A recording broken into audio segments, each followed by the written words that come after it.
back to Business Casual. I'm your host, Miles Brown, and today's episode is about innovation. Innovation, to me, is one of the most spectacular advantages you can cultivate at your business, because the process of innovation leads to even more innovation.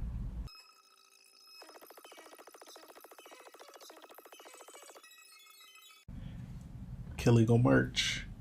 Also, it went from vanilla to infinity flavors. Innovation.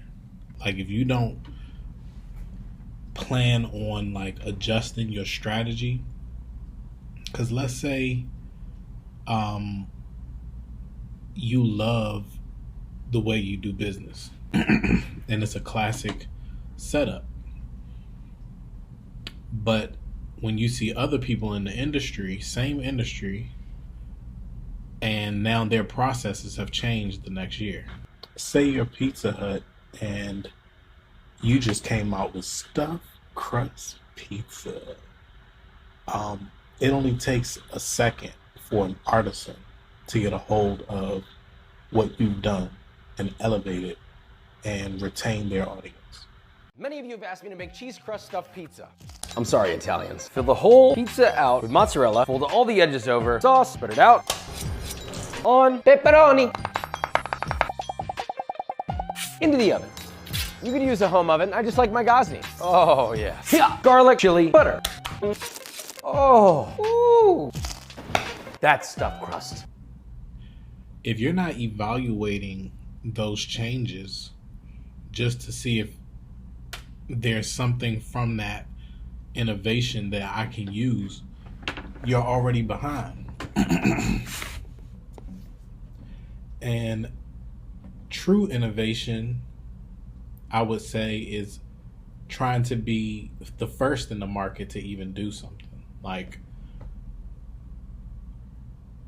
you introduce a system that's completely unique. Like, it may exist in a business frame somehow, some way, but it's different. It's like taking a taxi company, yellow cab, and turning it into a billion-dollar tech company. Uber.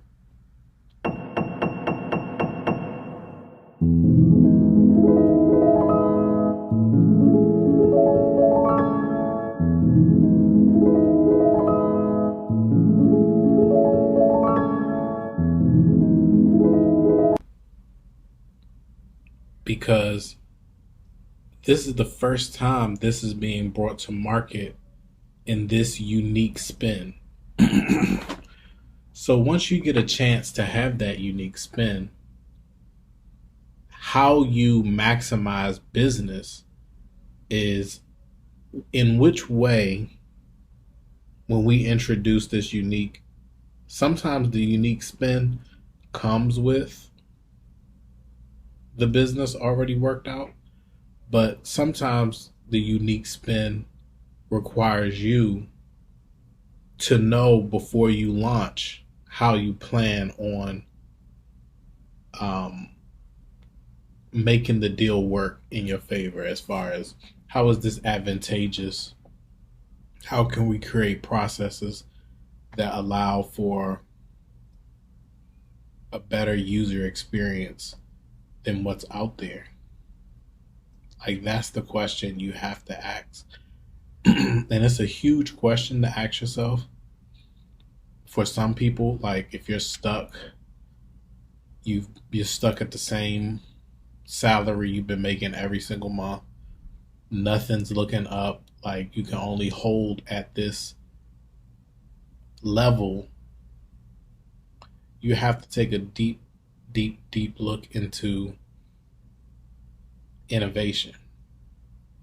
because a few tweaks can make all the difference in scaling and execution and training and recruiting. Like, actually, so many things to be done in business that you can really dig deep and find the soul of what you're even in business for. Because sometimes, like, the reason so many restaurants fail, I believe, is the lack of innovation. Because we've all had good food, but we've all had good food with horrible user experience. And the business fails because so many people have, from this location, have come and experienced, like, okay, I see why the line was so long, but it wasn't worth the wait in some way. And so even if the food was good, you're not willing to go through that user experience to get that level of food. Sometimes your product can just be so good, people just gonna wait in that line. But if that ain't you, it's innovation. Maybe you do all your orders like from an app. You've never even opened a way to come to the store and just come. Like, you have to order through the app.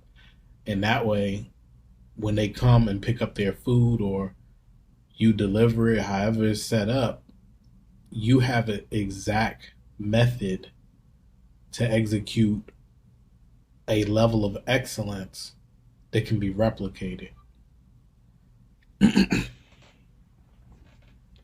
And to me, that's where that as a business owner, you should just keep that as your North Star. Like, yeah, you don't want to innovate too much, too fast, too soon, because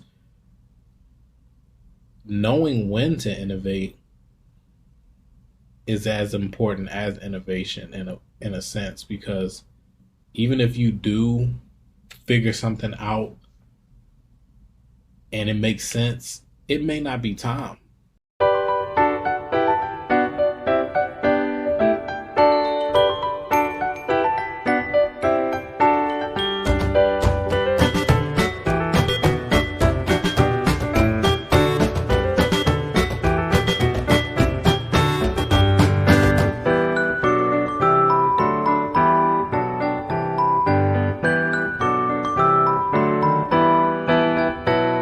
And you may not have flushed that idea out enough to even properly execute it. You didn't even see, okay, if I do this, this is gonna happen to that. And then there are some things where when you innovate, it's because it was out of necessity. We had to switch to this. We had to make this move, because if we didn't, we'd no longer be afloat. And so the innovation was from a necessary place, you know.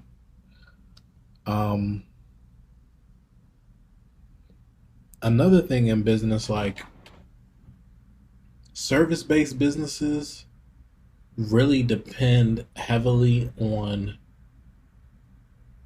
who you hire. So does products, but I think service more so, because how you train, recruit, and make an opportunity last in this economy is quite hard. This economy is one of those, we're in one of those situations where only the strong will survive. And so a lot of businesses are finding out, oh man, we were being carried. A significant number of our followers were astonished to learn that some of the leading franchises, including McDonald's, Burger King and Starbucks are closing multiple outlets this year. Consequently, we've chosen to enumerate other notable franchises that are grappling with escalating obstacles this year, or those that have been on the brink of failure for several years and are currently being pushed further by the ongoing economic contraction. From Taco Bell to Chipotle and even Red Lobster, no franchise is spared from the retail meltdown. Like a bunch of these restaurants is finding out, y'all ain't this person and that, y'all can't charge that. Huh? Why can't we inflationary? It's not that good. It's not that good. Like, I've been deceived in this economy where I've ordered some food, went to pick up said food after I looked at the menu, and the menu had pictures. They provided the pictures. And then when I received my food, it was nowhere near the picture. Like, I'm not looking for perfection when I'm picking up my meal. Is like, oh, is it exactly like what I seen in the picture? Like, it should be exactly what I seen in the picture. It may not be perfect, but it looks like what I ordered. The chicken tenders were about this big on the picture. When we got them, they were about that size. And the whole meal was like $80 for just me and my wife. And I looked at that because I mean the food rung up to about 70 something. I gave the extra tip. And tip culture in America is insane too, because as a black person, sometimes I feel like I gotta tip. Like, oh, black people don't tip. Black people. I tip, man. I look out for my server, and I make sure that if it's a good experience, I'm gonna look out for you. But I ordered this food to go, and I gave the tip as if I was sitting down and eating, because it was a pretty okay restaurant, you know. And then when I got the food, I was like, wow, that tip was insane. Because if I at least went in the restaurant and I asked about the chicken tenders, the person could have told me like, oh, no, them things kind of small. You looking for something like this. Thank you. That's worth the tip. But if I have to find out after my money is already spent, I feel deceived, you know. And it has nothing to do with the people that's preparing the meal. Has everything to do with corporate and their leadership and the people that they put at the helm of their restaurant. Like, obviously corporate is like, look, if we can get away with it, we're gonna do it. But I'm telling you, people stop. I'm not going back to that restaurant. It's out of principle now. Like, it's off some Bud Light type stuff. Like, I'm personally offended that you would even think that you could do me like that. That's how I feel. Like, why did you feel like it was that easy to just play me and there were going to be no lifelong consequences from this? I can be like, I don't have to go out and be a sounding alarm against you necessarily, but my personal spending power from my family, we won't go. Whether you be around here in 5-10 years, it won't matter to me. I won't be contributing to it, you know. So I think if we as a people start to see how these people who are controlling America, their inspiration, their innovation is geared towards ripping you off big time. And unless you check them with your economy, which is your bread, your money, these people are going to continue to rob everybody. And it's being complicit with it that affects us in the long run. Like we're complicit. We're going to continue to go there. We're going to continue to get bad service. We're going to continue. No, you don't. No, stop going there. They'll start asking questions. What's going on? Why are we losing people? The chicken tenders used to be like this, sir. They like this now, and we ain't changed the picture to what? What's going on? Yeah, because you so worried about making extra bread, you're misleading and deceiving the customer, and the customer doesn't have to keep taking it. The customer can sound the alarm. That's why they hate TikTok. It's so easy to just boom. Yeah, I'm out here. I ain't gonna say the restaurant because I really don't care, but I'm over here and they didn't just rip me off. Look at the picture. Look at this. Look how they did me. And it's like, yeah, that was that somebody, that idea was inspired in corporate to rip you off. And my thing is, if you had a supply chain issue, what's wrong with the communication and saying, hey, your meal, like, because there has to be a weight. Like those chicken tenders that I seen in the picture, those things look like they weighed a certain amount. And the ones that, like, I would weigh those chicken tenders in like pounds. The chicken tenders I got, I would weigh that in like ounces.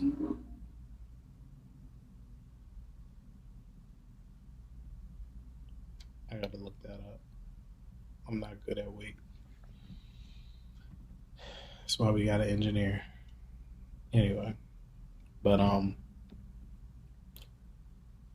I really think we have to look in the mirror and ask ourselves, what are we supporting? What are we giving our money to? What are we backing?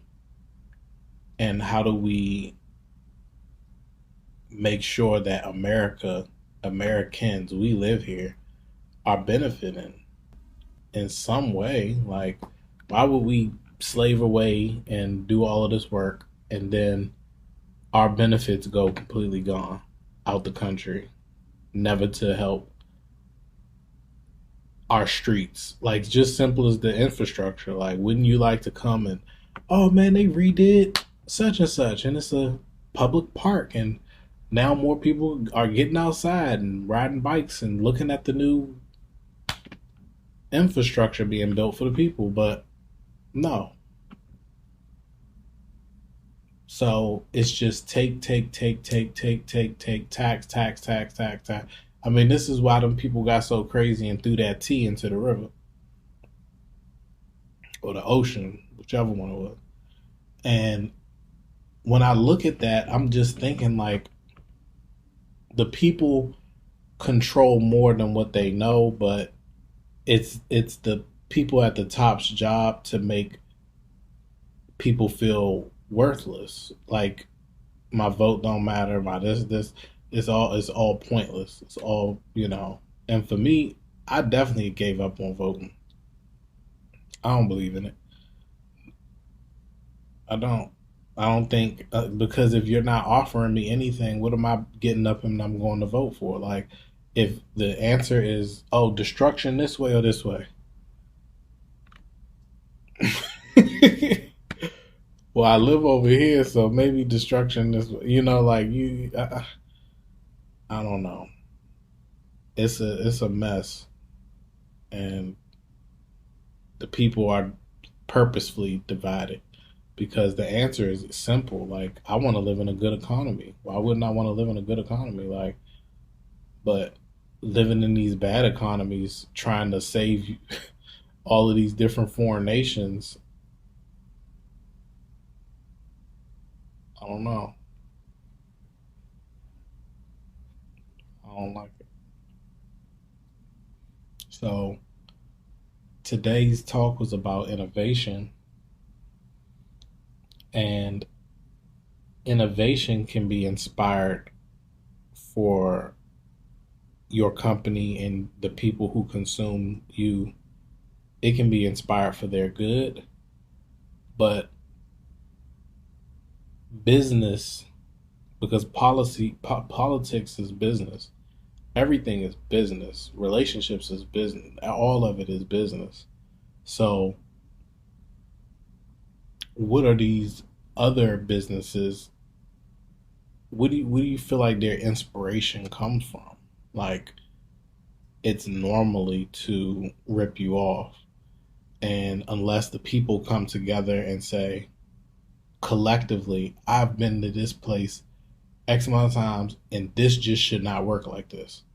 Whatever it is. Because we talking business. Business is your life. It's your business.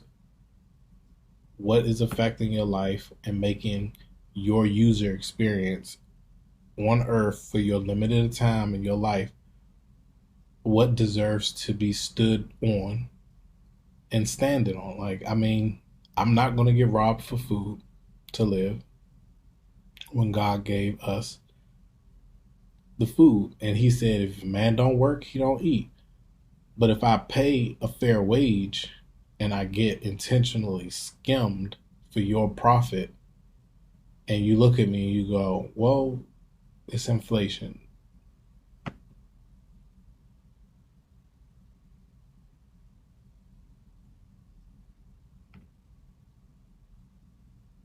It's not inflation. You're taking advantage. I own a business. I understand how these things work. If the portion or the pound went from 2 pounds down to 1 pound, why would you still show 2 pounds worth of chicken for that price and then give somebody 1 pound and then go, oh, well, like, and I think the people have had enough. I know me as a people, a person on this earth, I've had enough. Like, I pray the Lord get the wicked for what they doing. I really do. Because it's a lot of good business that can be done out here without harming people. And the greed in the last days, like, that's why I was like, we live in the end times, because the love of many shall wax cold. And because iniquity shall abound, the love of many shall wax cold. The general declining and cooling of most. In seducing times, when false prophets arise, in persecuting times, when the saints are hated, expect these two things. 1. The abounding of iniquity. Though the world always lies in wickedness, yet there are some times in which it may be said, that iniquity doth in a special manner abound, as when it is more extensive than ordinary, as in the old world, when all flesh had corrupted their way, and when it is more excessive than ordinary, when violence is risen up to a rod of wickedness. Ezekiel 7:11.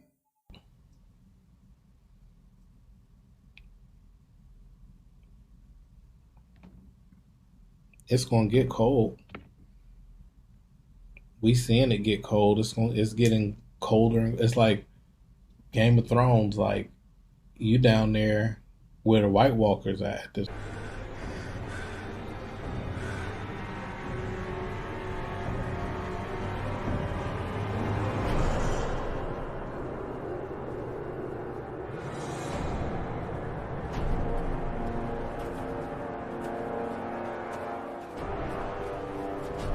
point. And people acting like they still back in King's Landing. No, no. This story has progressed into White Walker. Like, it's a uh, dire situation. Like, we're looking at who the real threat is, and they do not care. So we can't care about them. We have to not support corporations who are aiding in our demise, no matter who they are.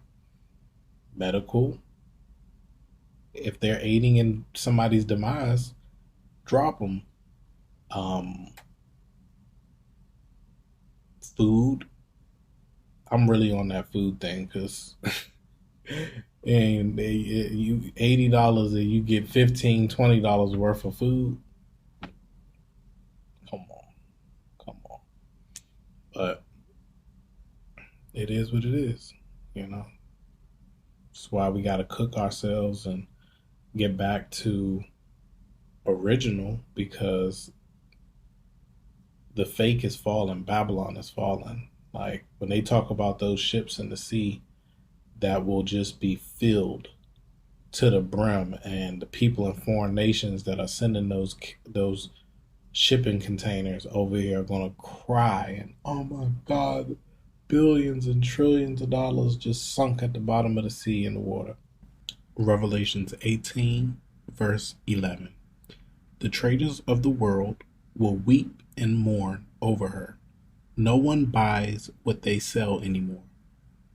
Here is what they had for sale: gold, silver, jewelry, pearls, fine linen, purple, silk, bright red cloth, every kind of citron wood, all sorts of things that made out of ivory, valuable wood, bronze, iron, marble, cinnamon, spice, incense, myrrh, frankincense, wine, olive oil, fine flour, wheat, cattle, sheep, horses, carriages, and human beings sold as slaves. The merchants will say, the pleasures you longed for has left you. All your riches and glory have disappeared forever. The traders who sold these things became rich because of Babylon. When she suffers, they will stand far away. Her suffering will terrify them. They will weep and mourn. They will cry out, how terrible it is for you, great city, dressed in fine linen, purple and bright red. How terrible for you, great city, gleaming with gold, jewels, and pearls. In just 1 hour, your great wealth has been destroyed. Every sea captain and all who travel by ship will stand far away. So will the sailors and all who earn their living from the sea. They will see the smoke rising as Babylon burns. They will ask, was there ever a city like this great city? They will throw dust on their heads. They will weep and mourn. They will cry out, how terrible it is for you, great city. All who had ships on the sea became rich because of her wealth. In just 1 hour, she has been destroyed. Thank you for the reading. I'm going to finish. You heavens, be glad for this. You people of God, be glad. You apostles and prophets, be glad. God has judged her with the judgment she gave to you. Thank you for the reading of the word. Revelations 18, 11,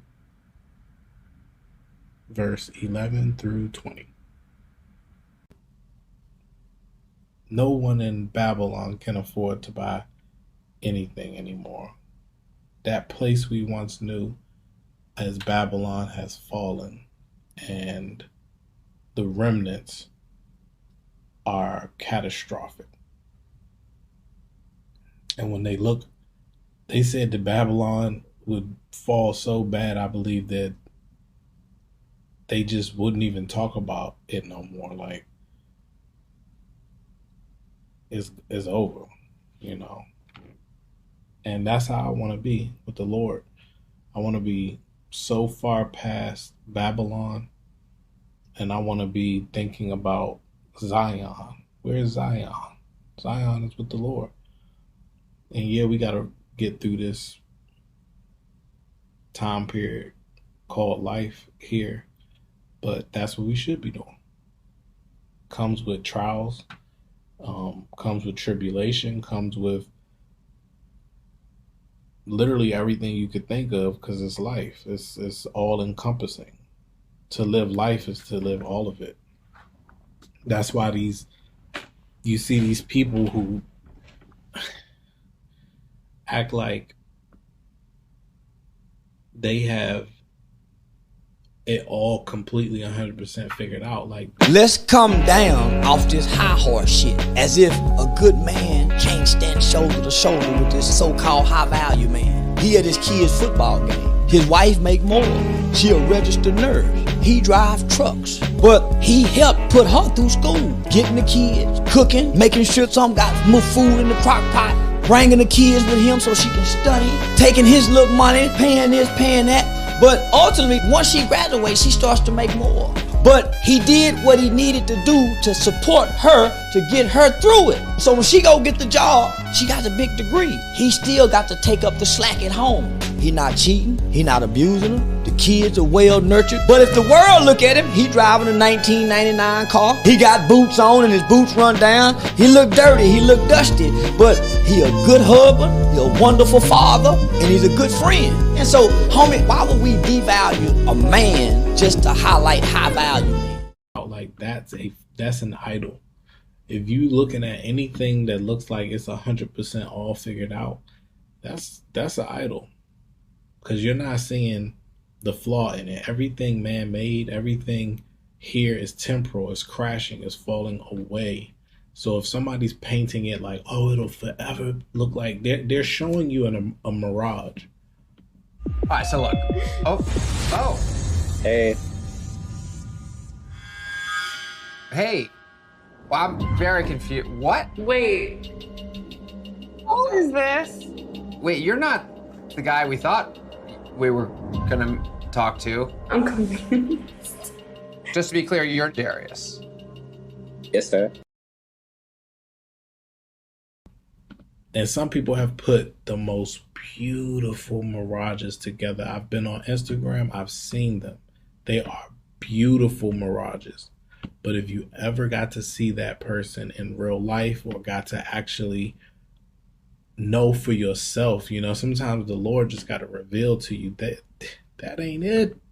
That ain't it. Life hit different for everybody. You got to get the life that the Lord meant for you. Forget that life, that mirage. If you even still thinking about the mirage, you've lost your mind. You got to get back to the Father, because you're being bewitched. The serpent,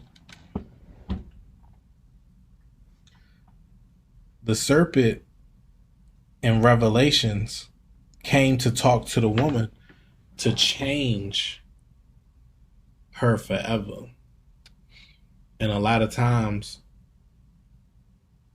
we get lured into it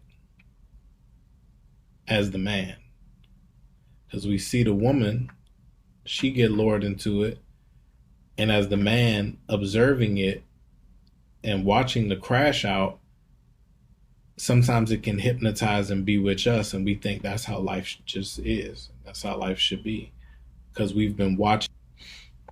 Yeah, the camera had froze. But what I was trying to say was, even though the man is witnessing his woman be deceived or watching women be deceived, when you see those crash outs so up close and so often, you do start to figure or feel all of this is like this. Police tell Inside Edition Digital 31-year-old Kendra Nance had been arguing with her boyfriend inside this truck when they pulled into a gas station because they were having car trouble. Some customers stepped in, and that's when Nance began yelling at them too. Someone threw something at Nance's truck. At that point, her boyfriend got out of the vehicle. That's when she hopped into the driver's seat and kept arguing with the other customers.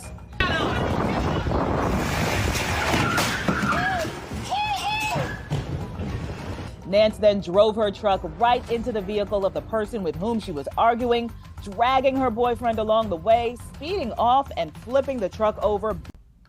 And it's sad, because there may be something out there for you, for real. But you have to truly know that the Lord wants you to pursue that with that person. Like, And that's not an easy task. You got to go through some reconnaissance. You got to actually know who this person is and allow the Lord to reveal their true nature before you make a lifelong decision from an emotional standpoint. You know, like, nobody wants to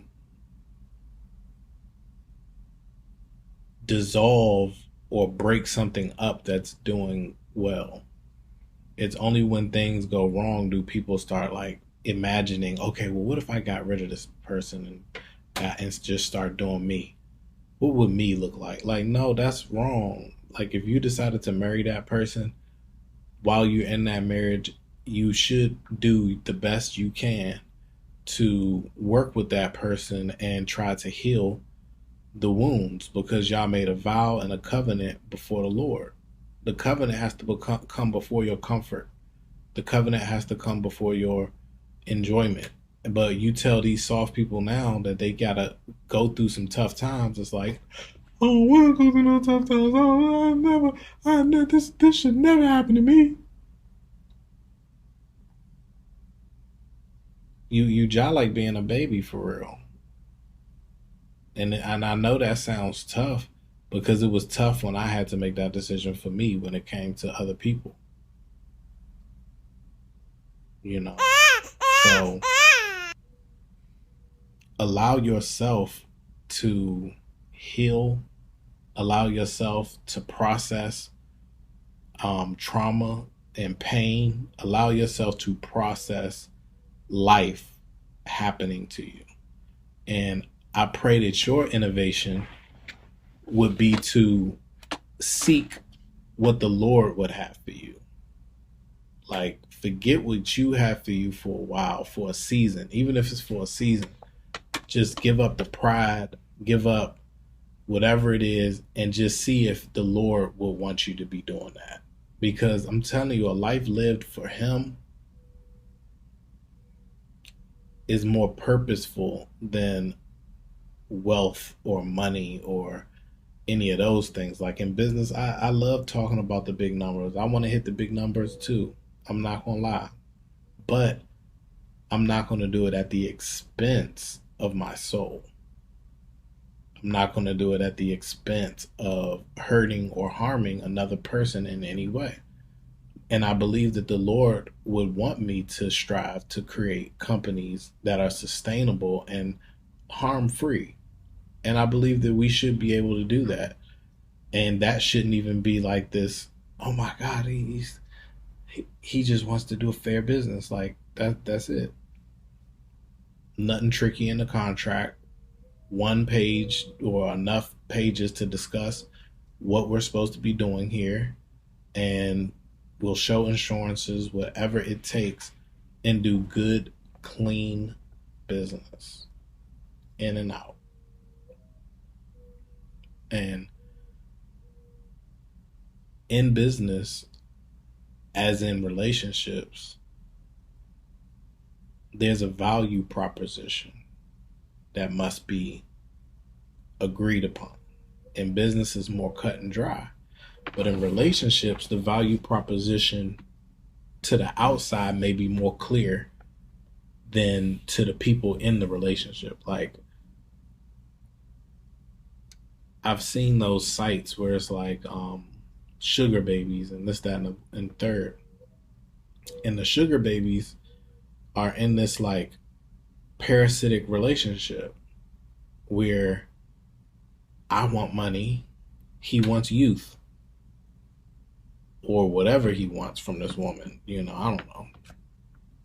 And that beauty or whatever that exchange is for the currency, the money, it's very cut and dry.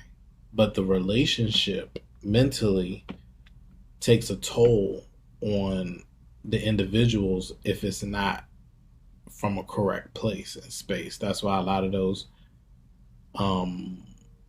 like Hugh Hefner, Playboy bunnies, like stuff like that, like they have these long histories of not really working out. Even if it looks good on the outside, it's like once people start telling the real story, it's like, oh, wow. Like, yeah, because all relationships, no matter what, even the ones ordained by the Lord, are going to have super tough times that's not going to look appealing to society as a whole. People are going to be like, how could you be so stupid to do that? And it's like, well, unless you had $100 million and could go anywhere in the world and women that looked more beautiful than you've ever seen in your life are like begging you to go out, maybe you do not know what that person temptation level was, and or if you could handle it, because maybe that was not what happened for you. But you in your own life can understand at some level wanting to sin. Something is tempting enough and it made you sin because it was just that good. You had to have it.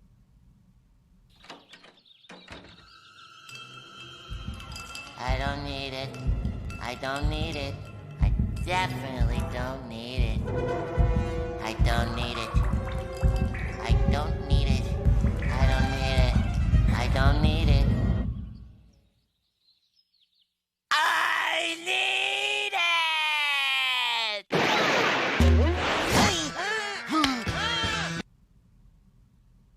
And it never is worth it. It always steals and takes something from you that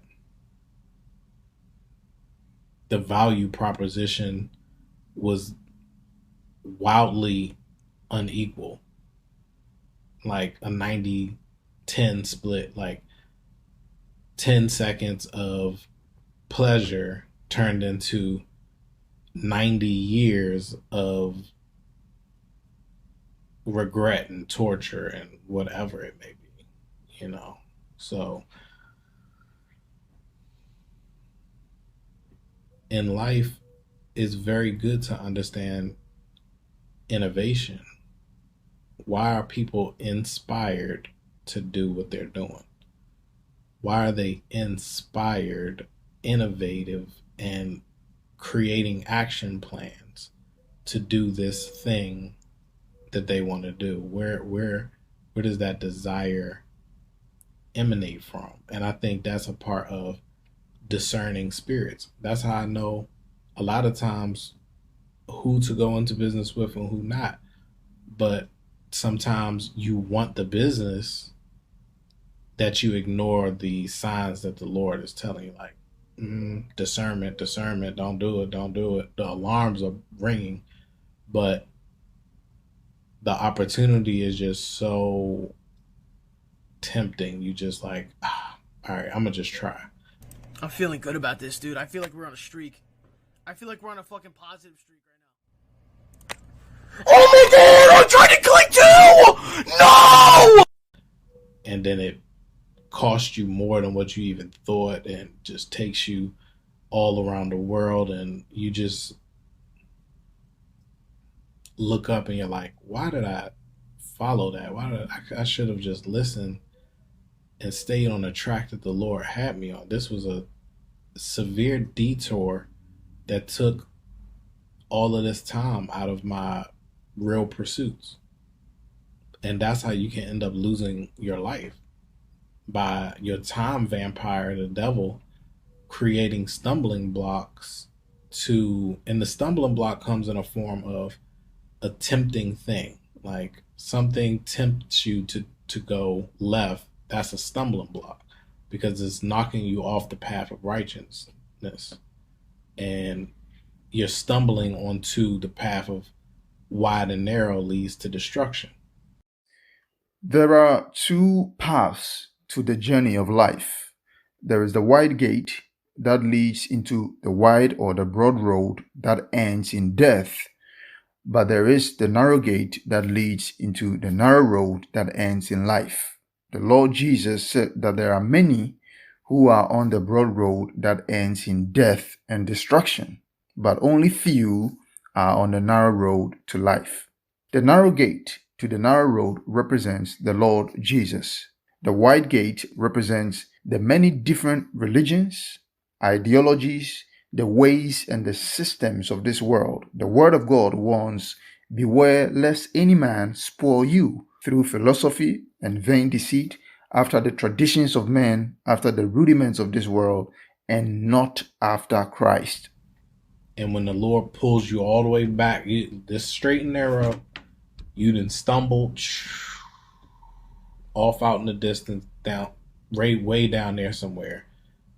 And then the Lord got to bring you all the way back.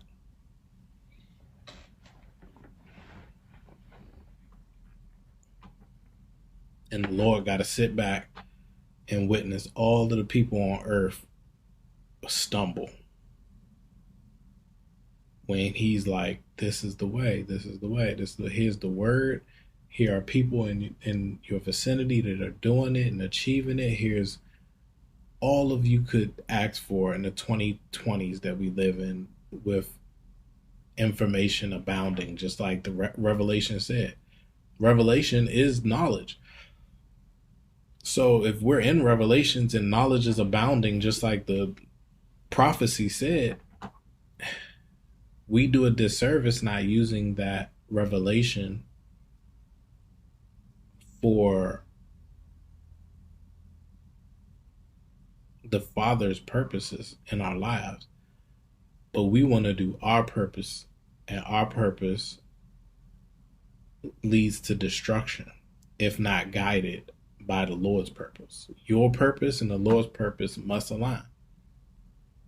If what you want to do is compromising you away from the Lord, then whatever you think you're gaining, you're losing spiritually at a much higher interest rate. The inflation on your soul is higher right now in the end times of Revelation than it's ever been before in life. And the reason it's so easy to access sin now is because the devil want to take as many people with him as possible into that lake of fire.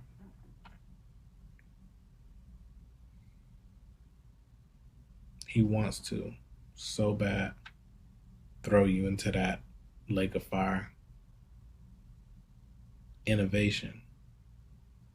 His invention, what inspires him, is seeing you roast next to him in hell. That's what Satan wants. That's what your enemy out here in this world is inspired, innovative to do to you. That's what he wants to do to you. Yeah, we're going to talk about innovation, but we're going to also talk about inspiration, and we're going to also talk about the desire. Because in business, you're not going to get far without understanding why do you desire to do this. Some people it's just straight money. I want money. I want money. Some people it's power. Some people it's to leave a mark on humanity. For some people, like, business has so many reasons for why you would enter into it. But it doesn't change the fact that we live in a world governed by spiritual law. And this is why people don't want to listen to the law, because of the law of Yahweh that he gave us and he wrote down and he gave to us. It's so hard for people to want to listen to that because sin has abounded in the last day. Have you seen the black church? A demon came with his penis and put it in my mouth. And then he came again and he slept with me last week. And I told the pastor that I need deliverance again. And since then, my private part has been itching. It's been itching? Yes. Look at demon. Look, oral sex demon. You see oral sex? Look, oral sex. Look. You oral sex. Use oral sex. Let that sperm of that man out. Out, you demon. Out. Demon in the private part. Watch what happens. Hey. Come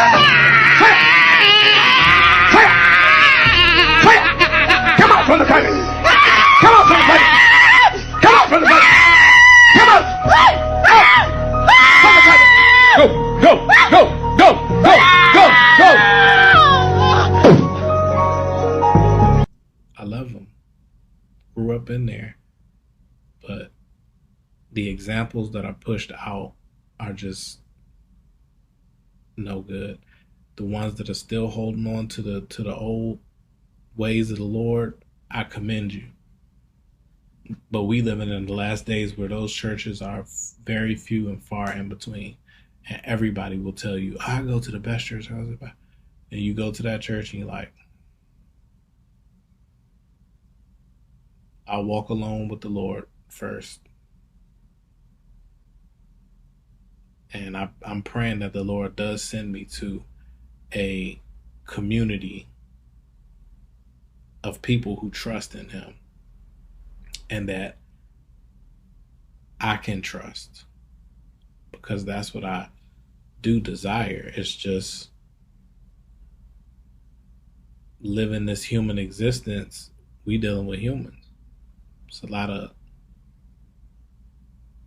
known knowns and known unknowns and unknown unknowns, like Sam Jackson in that movie Pulp Fiction. Because you don't have evidence that something does exist does not mean that you have evidence that something doesn't exist. Yeah. So you understand the words I'm saying to you? Yeah. Well, what I'm saying is that there are known knowns and that there are known unknowns, but there's also unknown unknowns, things we don't know that we don't know. But yeah, I just think we have to continue to search our heart and make sure that that it's pure. I do. Thank y'all so much for tuning in to Business Casual. I'm your host, Miles Brown.